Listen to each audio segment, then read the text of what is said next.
ولا تجعلوا الله عرضة لأيمانكم أن تبروا وتتقوا وتصلحوا بين الناس والله سميع عليم لا يؤاخذكم الله باللغو في أيمانكم ولكن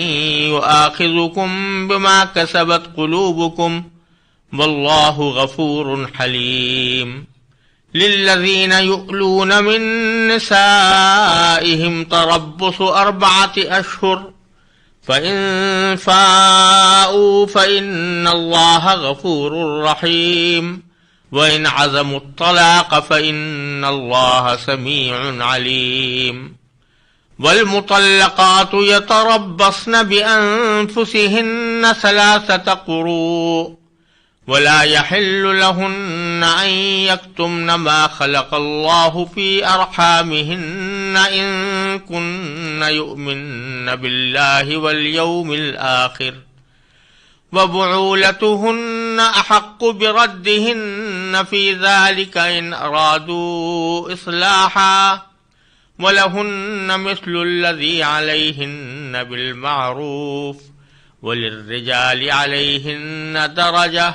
واللہ عزیز حکیم۔ اور اللہ کے نام کو اپنی قسموں میں اس غرض سے استعمال نہ کرو کہ اس کے ذریعے نیکی اور تقوی کے کاموں اور لوگوں کے درمیان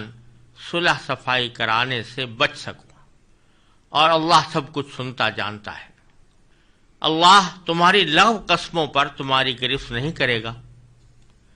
البتہ جو قسمیں تم نے اپنے دلوں کے ارادے سے کھائی ہوں گی ان پر گرفت کرے گا، اور اللہ بہت بخشنے والا بڑا بردبار ہے۔ جو لوگ اپنی بیویوں سے ایلا کرتے ہیں، یعنی ان کے پاس نہ جانے کی قسم کھا لیتے ہیں، ان کے لیے 4 مہینے کی مہلت ہے۔ چنانچہ اگر وہ قسم توڑ کر رجوع کر لیں تو بے شک اللہ بہت بخشنے والا بڑا مہربان ہے، اور اگر انہوں نے طلاق ہی کی ٹھان لی ہو تو بھی اللہ سننے جاننے والا ہے۔ اور جن عورتوں کو طلاق دے دی گئی ہو وہ 3 مرتبہ حیض آنے تک اپنے آپ کو انتظار میں رکھیں، اور اگر وہ اللہ پر اور آخرت کے دن پر ایمان رکھتی ہوں تو ان کے لیے حلال نہیں ہے کہ اللہ نے ان کے رحم میں جو کچھ حمل یا حیض پیدا کیا ہے اسے چھپائیں، اور اس مدت میں اگر ان کے شوہر حالات بہتر بنانا چاہیں تو ان کو حق ہے کہ وہ ان عورتوں کو اپنی زوجیت میں واپس لے لیں، اور ان عورتوں کو معروف طریقے کے مطابق ویسے ہی حقوق حاصل ہیں جیسے مردوں کو ان پر حاصل ہے۔ ہاں، مردوں کو ان پر ایک درجہ فوقیت ہے، اور اللہ غالب اور حکمت والا ہے۔ جیسا کہ میں پہلے عرض کر چکا ہوں، ان آیات کریمہ میں انسان کی عائلی زندگی، گھریلو زندگی سے متعلق احکام دیے جا رہے ہیں، اور اسی سلسلے میں نکاح و طلاق کا بھی معاملہ زیر بحث آیا ہے۔ اور ایک طریقہ زمانے جاہلیت سے چلا آتا تھا کہ بعض اوقات کوئی شوہر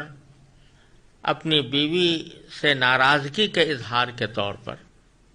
اس سے یہ قسم کھا بیٹھتا تھا کہ میں تمہارے پاس نہیں جاؤں گا، اللہ کی قسم کھا کر کہتا تھا کہ میں تمہارے پاس نہیں آؤں گا، یعنی تمہارے ساتھ وہ ازدواجی تعلقات قائم نہیں کروں گا جو میاں بیوی کے درمیان پوشیدہ طور پر ہوا کرتے ہیں۔ اس قسم کی قسم کھا لے بیٹھ کر وہ عورت کو معلق چھوڑ دیتا تھا، مدت دراز تک اس کے پاس نہیں جاتا، اس کے حقوق ادا نہیں کرتا، اور یہاں تک کہ ایک عرصے دراز تک اس طرح گزارنے کے نتیجے میں عورت معلق ہو کر رہ جاتی تھی۔ وہ نہ اپنے حقوق اس کے پاس حاصل کر سکتی تھی اور نہ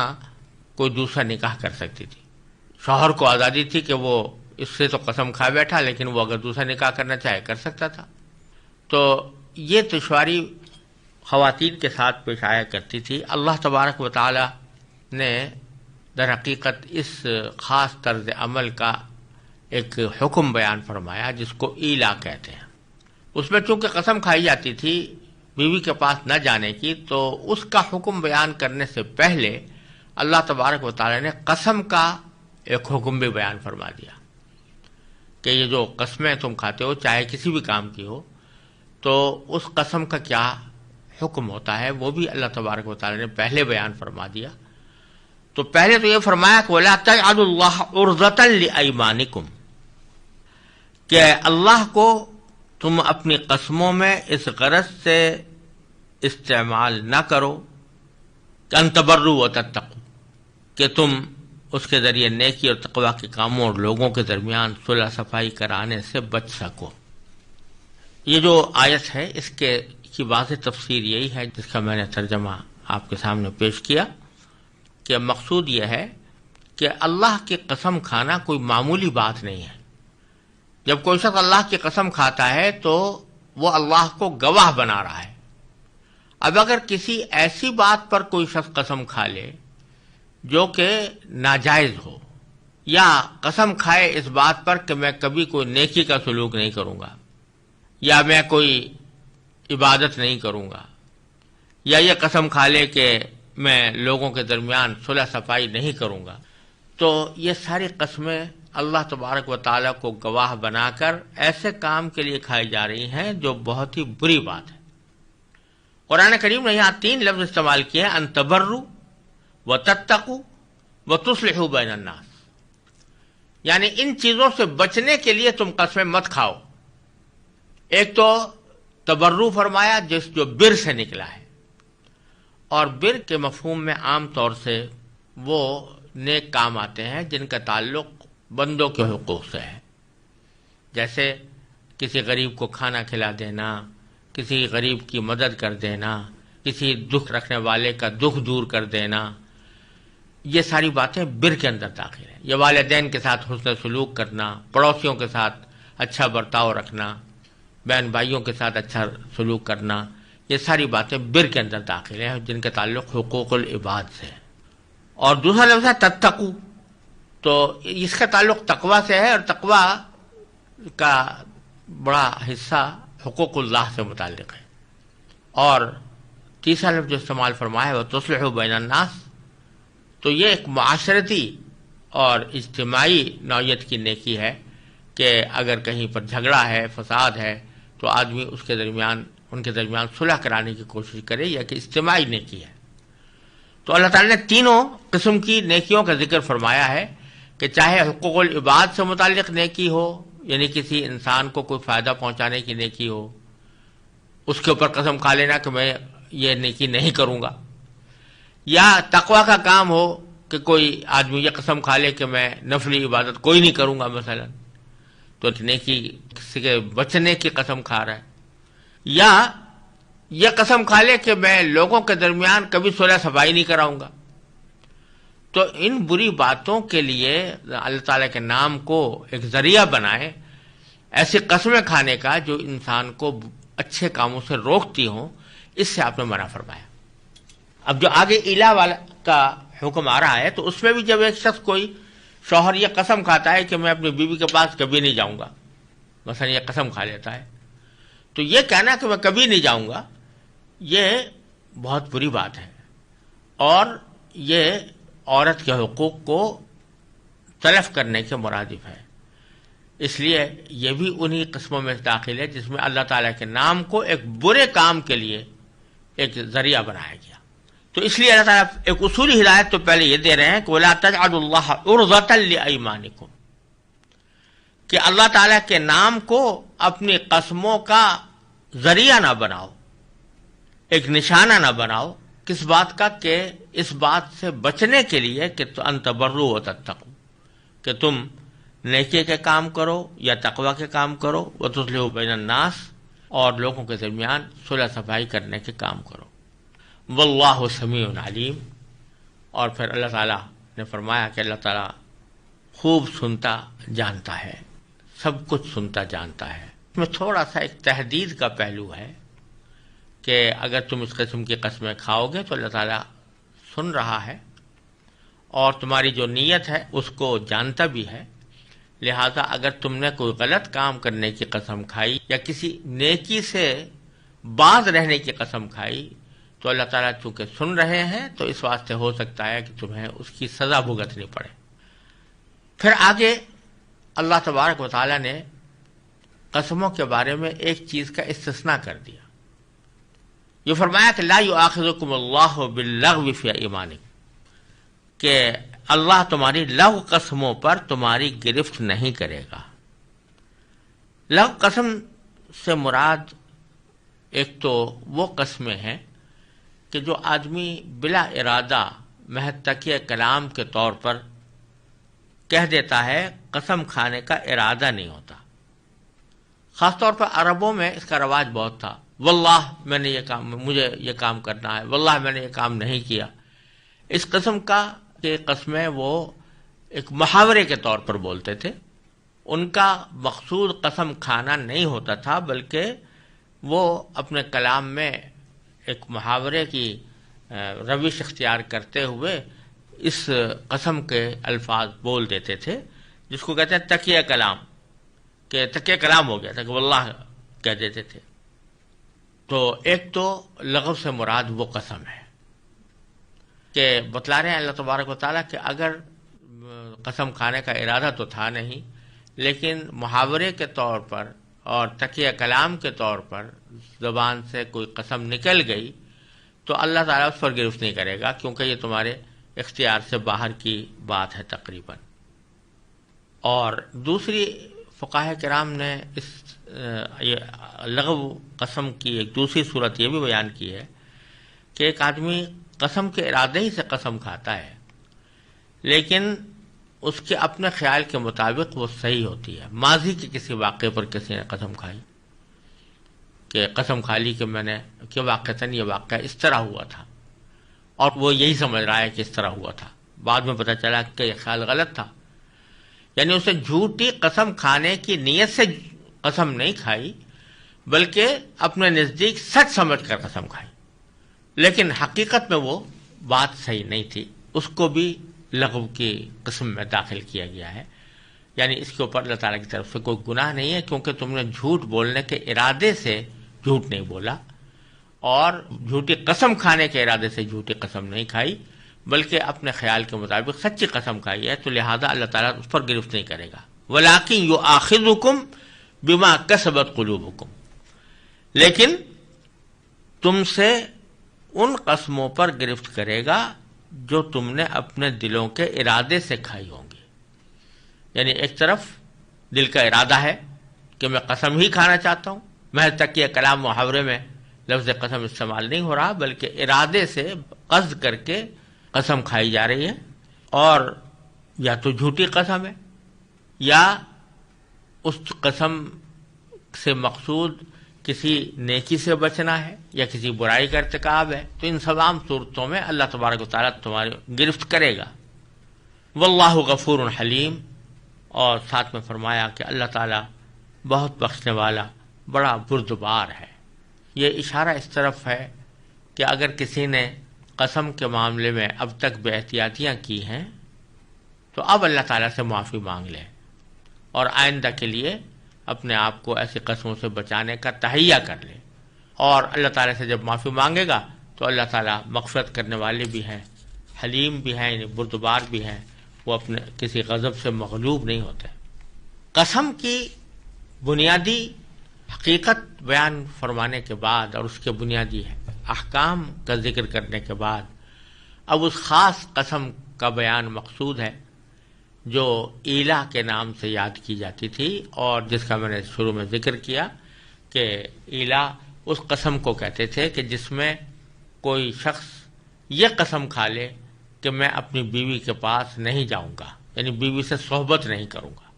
تو اس کو ایلا کہا جاتا تھا۔ جیسا میں نے عرض کیا کہ زمانے جاہلیت میں یہ طریقہ رائج تھا کہ وہ قسم کھا بیٹھتے تھے، اور نتیجہ یہ کہ بیوی غیر معین مدت تک لٹکی رہتی تھی، نہ اسے بیوی جیسے حقوق ملتے اور نہ وہ کہیں اور شادی کر سکتے۔ اس آیت میں اللہ تبارک و تعالیٰ نے یہ قانون بنا دیا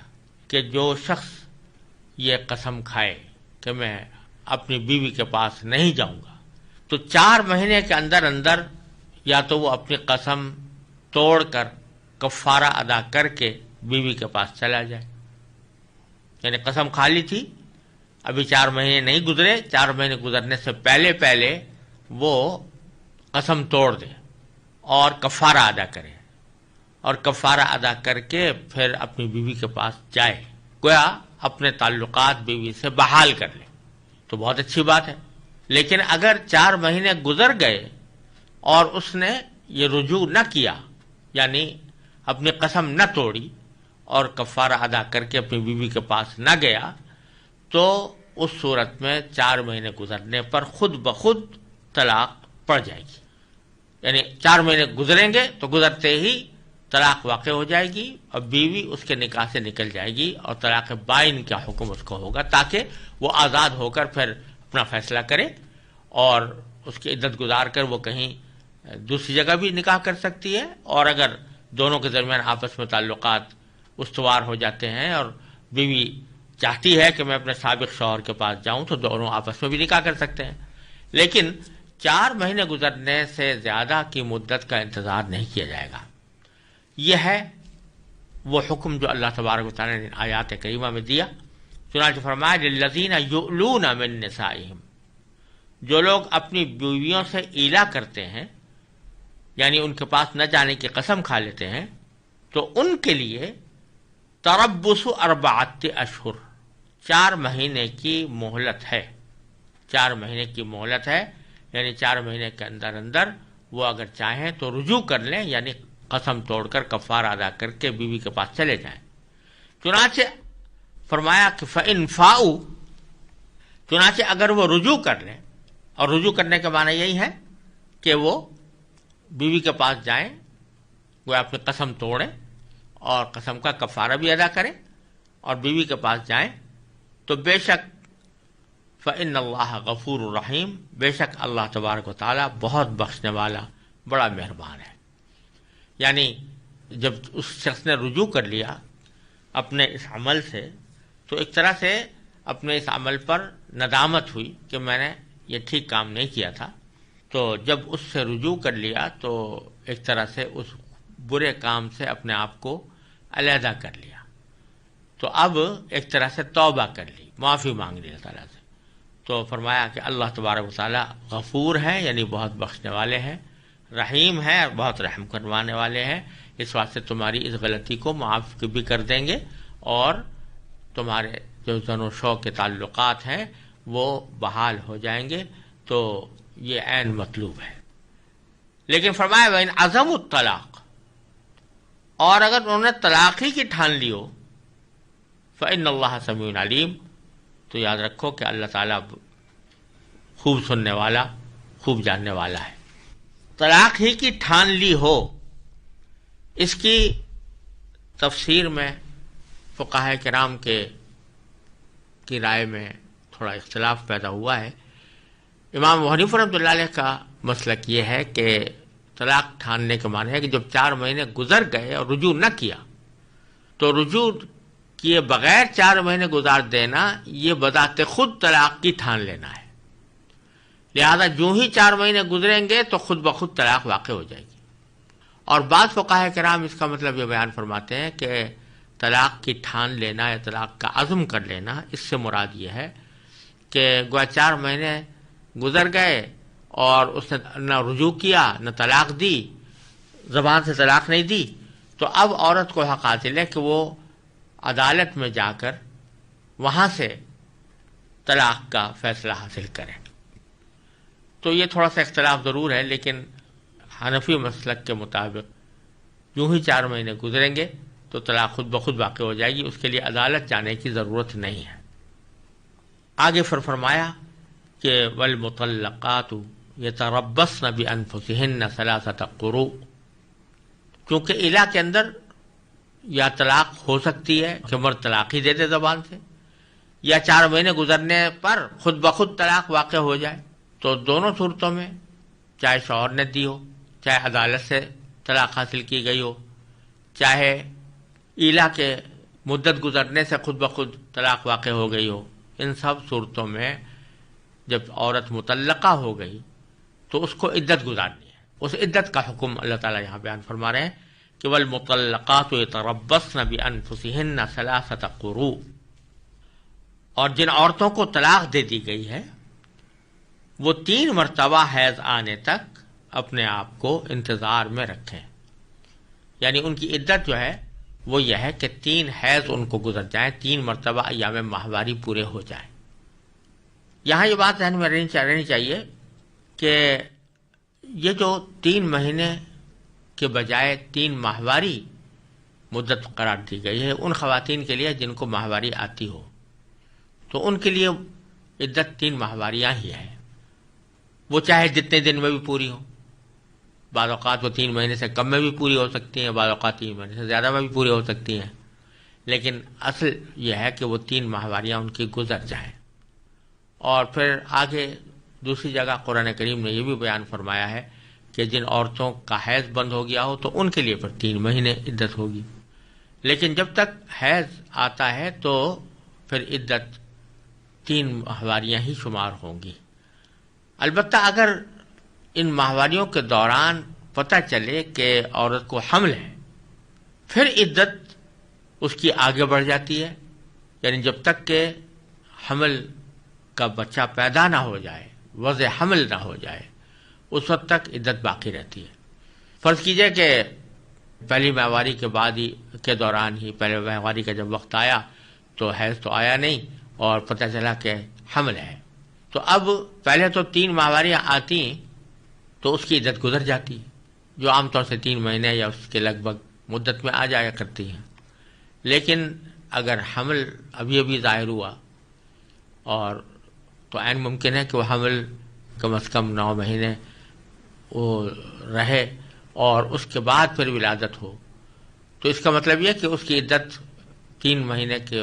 بجائے 9 مہینے تک آگے بڑھ گئی. ٹھیک ہے، یہ بھی ہو سکتا ہے کبھی کہ حمل پہلے کا ہے تو اس واسطے طلاق کے بہت جلدی بعد وضع حمل ہو جائے، بہت جلدی اس کا بچہ پیدا ہو جائے، وہ صورت تو واضح ہے. لیکن اگر حمل کے نتیجے میں عدت کی مدت بڑی لمبی ہو رہی ہو تو اس میں کسی عورت کو نقصان پہنچنے کا یہ اندیشہ ہو سکتا ہے کہ پہلے تو وہ 3 مہینے گزرنے پر ہی، یعنی 3 ماہواری آنے پر ہی وہ عدت ختم سمجھ کر دوسری جگہ نکاح کر سکتی تھی، لیکن اگر حمل ظاہر ہو گیا تو اس کے نتیجے میں اس کو 9 مہینے تک انتظار کرنا پڑے گا. تو اس کی وجہ سے بعض اوقات ہو سکتا ہے کہ کسی عورت کے دل میں خیال پیدا ہو کہ میں حمل کو چھپا لوں. تو اللہ تعالیٰ آگے فرما رہے ہیں وَلَا يَحِلُّ لَهُنَّ أَن يَكْتُمْنَ مَا خَلَقَ اللَّهُ فِي أَرْحَامِهِنَّ، اور ان کے لیے حلال نہیں ہے، ان عورتوں کے لیے، کہ اللہ نے ان کے رحم میں جو کچھ پیدا کیا ہے، یعنی حمل یا حیض، اسے چھپائیں اگر وہ اللہ تعالیٰ پر ایمان رکھتے ہو. ان کن یؤمن باللہ والیوم الآخر، اگر وہ اللہ پر آخرت کے دن پر ایمان رکھتی ہوں تو پھر ان کے لیے حلال نہیں ہے کہ وہ اپنی صورتحال کو چھپائیں. یعنی حیض ہے تو حیض بتا دیں کہ حیض آ رہا ہے،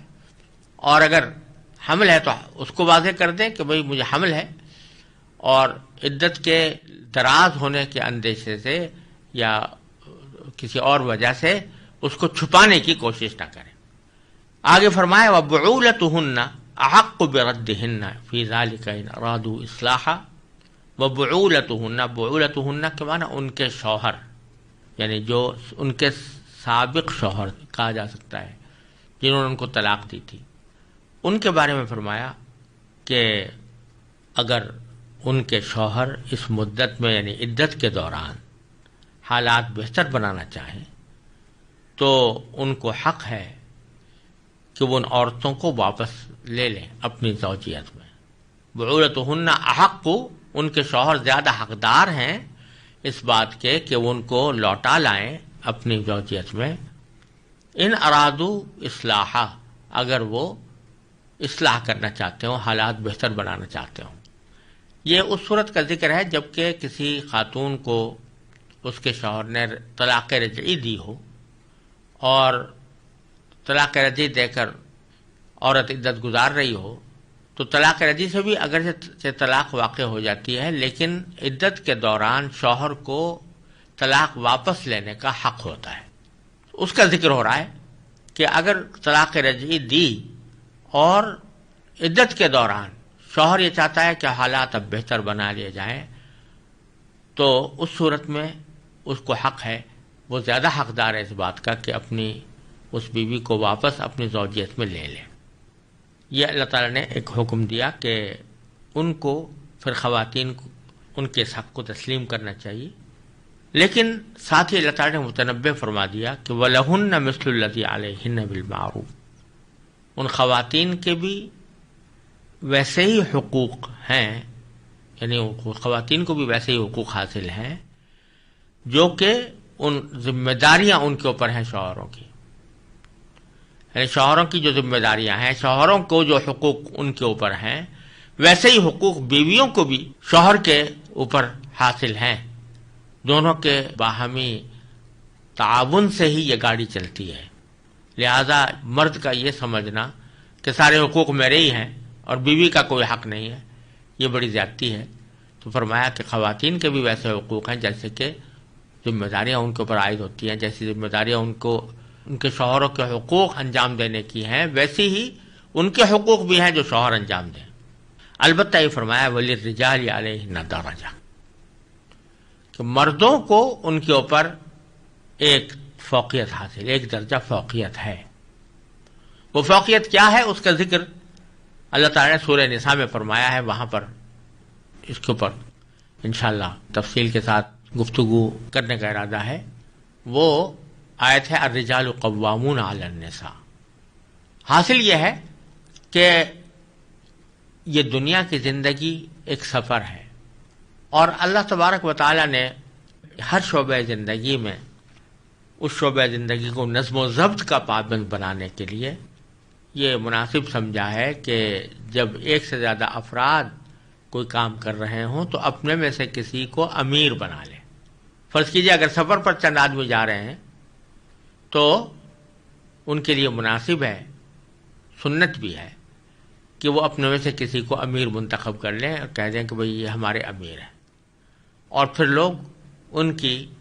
اطاعت کے تحت کام کریں۔ اگر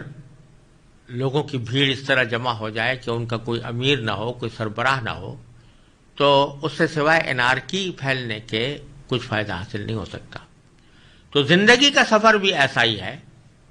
کہ اس میں جب میاں بیوی اکٹھے زندگی گزار رہے ہیں، اکٹھے زندگی کا سفر طے کر رہے ہیں،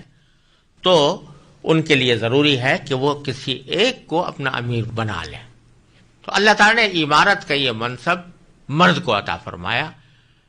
الرجال قوامون علی النساء، جس کی وجوہ بھی اللہ تعالیٰ نے آگے سورہ نساء کی آیت میں بیان فرمائی ہے کہ کیوں ہم نے مرد کو امیر بنایا ہے عورت پر۔ یہ معنی نہیں ہے کہ اس امیر بنانے کے کہ وہ بات بے بات حکم چلایا کرے، بلکہ مقصد یہ ہے کہ زندگی کے سفر کو نظم و ضبط کا پابند بنانے کے لیے اس کو سربراہ اور اس کو امیر کا درجہ دیا گیا۔ البتہ جہاں تک حقوق کا تعلق ہے تو اللہ تعالیٰ نے فرما دیا کہ عورتوں کے ویسے ہی حقوق ہیں جیسے کہ ان کے ذمے شوہر کے حقوق ہیں، لہذا کسی مرحلے پر بھی کسی عورت کے حق تلفی کرنا یہ اللہ تعالیٰ نے اس سے متنبہ فرما دیا۔ اور اس خاص موقع پر جب کہ ذکر اس بات کا ہو رہا ہے کہ عدت کے دوران اگر کوئی شوہر حالات بہتر بنانے کے لیے رجوع کرنا چاہتا ہے تو اس کو حق ہے، لیکن یاد دلایا جا رہا ہے کہ جس طرح تمہارے حقوق ہیں تو تمہاری بیوی کے بھی حقوق ہیں۔ اب اگر ان کو واپس لانا چاہتے ہو تو پھر بھلمنسی کے ساتھ اور صحیح طریقے سے صحیح ازدواجی تعلقات کے ساتھ ان کو اپنے ساتھ رکھنا ہوگا، ان کے حقوق کو تسلیم کرنا ہوگا، ان کے حقوق کو ادا کرنا ہوگا۔ پھر آگے فرمایا واللہ عزیز حکیم، اور اللہ تعالیٰ غالب اور حکمت والا ہے۔ اللہ تعالیٰ چونکہ غالب ہے لہذا تمہاری کسی بھی بدعملی پر سزا دے سکتا ہے، دنیا میں بھی اور آخرت میں بھی۔ ساتھ ہی حکیم بھی ہے، یعنی حکمت والا ہے، لہذا سزا دینے کے لیے وقت مناسب اختیار کرتا ہے۔ اسی کو سزا دیتا ہے کہ جو جس کو سزا دینا اس کی حکمت کے مطابق ہوتا ہے، اور وہی سزا دیتا ہے جو اس کی حکمت کے مطابق ہوتی ہے، اور اسی وقت دیتا ہے جو اس کی حکمت کے مطابق مناسب وقت ہوتا ہے۔